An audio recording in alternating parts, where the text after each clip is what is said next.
अब हम पढ़ते हैं स्त्री प्रत्यय।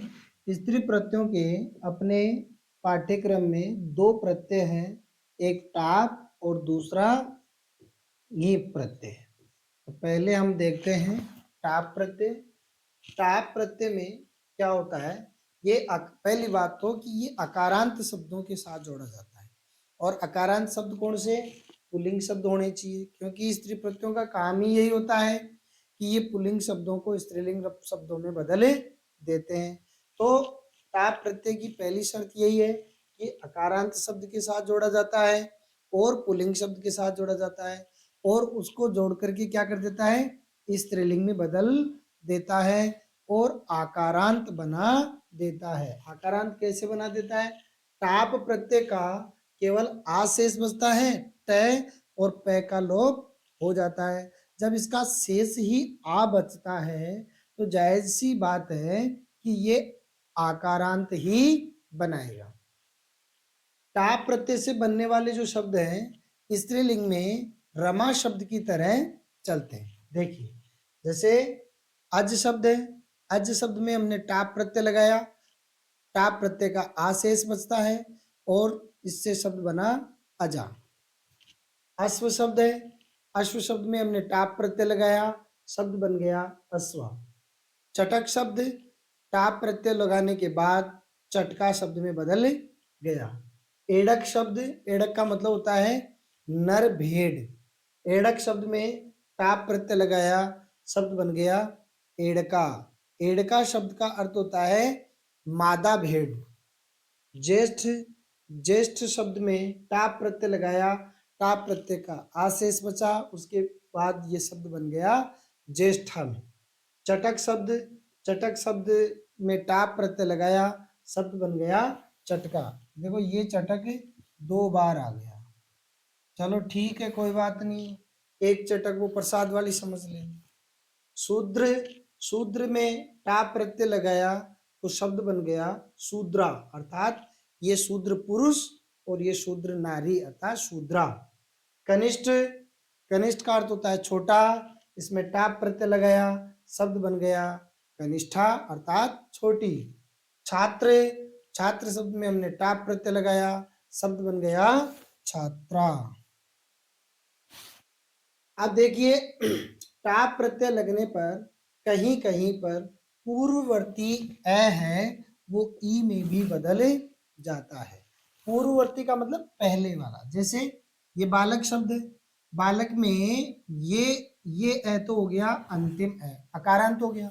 इससे पहले वाला अ, कौन से वाला, ये ल में जो अ है वो अ ई में बदल जाता है। जैसे बालक शब्द में हमने टाप प्रत्यय लगाया, टाप का आ शेष बचा और आ शेष बचने के बाद में क्या हुआ, शब्द बन गया बालिका।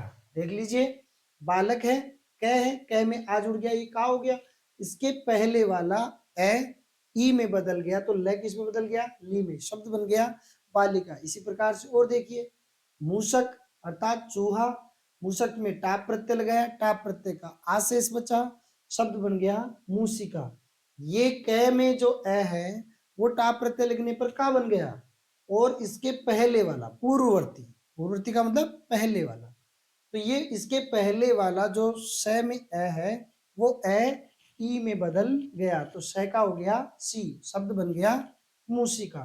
इसी प्रकार से कारक शब्द में टाप प्रत्यय लगने पर शब्द बन गया कारिका, साधक शब्द में टाप प्रत्यय लगने पर शब्द बन गया साधिका, और चालक शब्द में टाप प्रत्यय लगने पर शब्द बन गया चालिका। अब हम टाप प्रत्यय पढ़ने के बाद स्त्री प्रत्ययों में से एक गीप प्रत्यय और है वो पढ़ते हैं। गीप प्रत्यय जब जोड़ते हैं किसी शब्द के साथ तो इसका ई शेष बचता है, न और प इन दोनों वर्णों का लोप हो जाता है। ये कहाँ कहाँ जोड़ा जाता है, एक तो रीकारांत शब्द।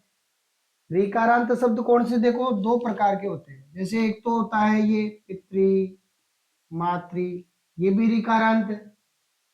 एक जैसे कर्तृ हंत्री, ये भी ऋकारांत है। इनमें अंतर क्या है, ये संज्ञा शब्द है और ये क्रिया से बने हुए हैं।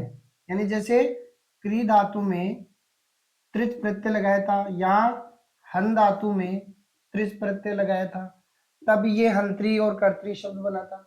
तो ये ऋकारांत जो शब्द है, ये इन शब्दों के साथ में ये प्रत्यय नहीं लगेगा, जबकि क्रिया से त्रिच प्रत्यय जोड़ने के बाद जो ऋकारांत शब्द बनते हैं, उन्हीं शब्दों के साथ ये नी प्रत्यय जोड़ा आता है। तो देखिए, एक तो ऋकारांत शब्द और एक नकारांत शब्द।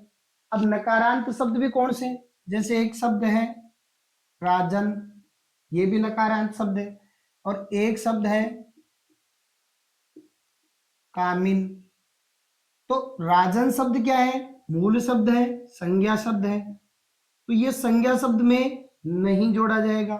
कामिन शब्द क्या है? ये अपने तद्धित में हमने एक प्रत्यय पढ़ा था, नीनी, इनी। तो ये इनी प्रत्यय से बनने वाले जो नकारांत शब्द है, इन शब्दों के साथ में ये आगे प्रत्यय जोड़ा जाता है। तो ये विशेष बात इसमें ध्यान रखने वाली है कि ऋकारांत शब्द भी कौन से और नकारांत शब्द भी कौन से।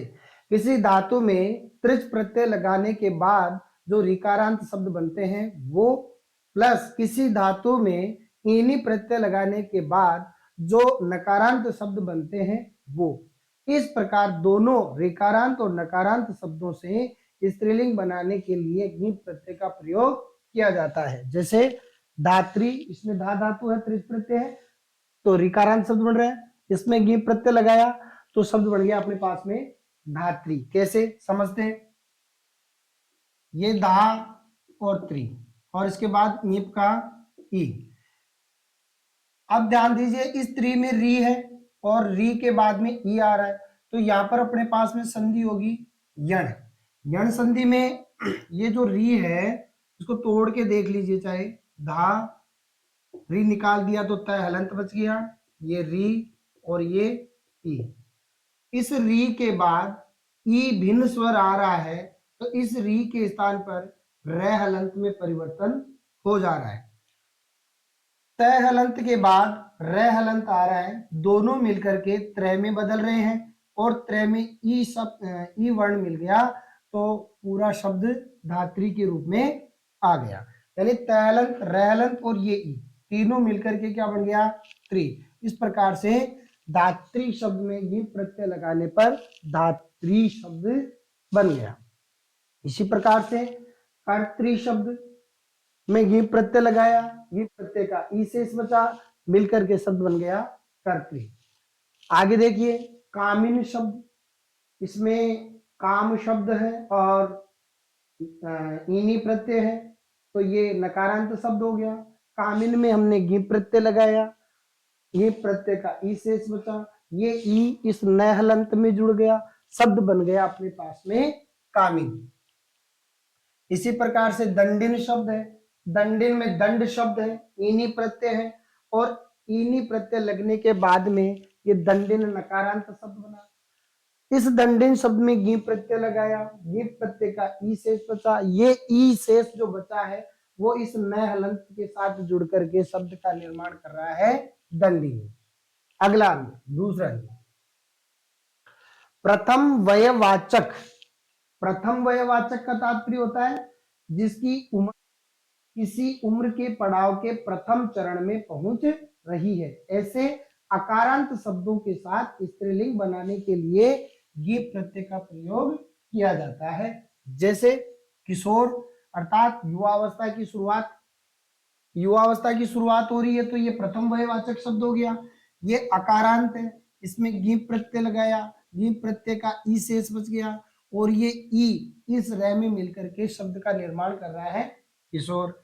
इसी प्रकार से कुमार, कुमार में गी प्रत्यय लगाया, शब्द बन रहा है कुमारी। इसी प्रकार से चिरंट शब्द है, चिरंट शब्द में गी प्रत्यय लगाया, शब्द बन रहा है चिरंटी। इसी प्रकार से एक वधूट शब्द होता है, वधूट शब्द में गी प्रत्यय लगाया, ये प्रत्यय का ई शेष बचा, और ई वधूट के ट में मिलकर के शब्द बन गया वधूटी। अगला देखिए, जातिवाचक शब्द।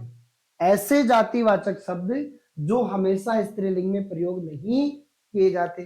कुछ शब्द जातिवाचक ऐसे होते हैं जो हमेशा स्त्रीलिंग में ही प्रयोग किए जाते हैं, लेकिन कुछ शब्द ऐसे होते हैं जातिवाचक शब्दों में जो हमेशा स्त्रीलिंग में प्रयोग नहीं होते। उनको स्त्रीलिंग में बनाने के लिए ये प्रत्यय का प्रयोग किया जाता है। जैसे ब्राह्मण, ब्राह्मण शब्द है, ये पुल्लिंग का शब्द है, इसमें गी प्रत्यय लगाया, शब्द बन गया ब्राह्मणी। मृग शब्द, मृग शब्द में गी प्रत्यय लगाया, शब्द बन गया मृगी। हंस शब्द, हंस में गी प्रत्यय लगाया, शब्द बन गया हंसी। ये हंस नहीं है, हंस, हंसना मतलब हंसना है ना, लेकिन ये है हंस पक्षी। तो ये नर पक्षी, इसमें गी प्रत्यय लगाया, ये बन गया मादा पक्षी, हंस मादा। और ये हंस नर। वृषल, वृषल शब्द में गी प्रत्यय लगाया तो शब्द बन गया वृषली। इस प्रकार से आज हमारे से आज हमने ये प्रत्यय पढ़ने के साथ साथ में प्रत्यय का टॉपिक 10वीं क्लास के पाठ्यक्रम के अनुसार कंप्लीट कर लिया है। अब हम आगे नए टॉपिक के साथ में मिलते हैं। धन्यवाद। मैं आशा करता हूं कि प्रत्यय जो हमारे 3 नंबर के आते हैं उनमें से एक भी प्रश्न अपना गलत नहीं होना चाहिए। बहुत बहुत धन्यवाद।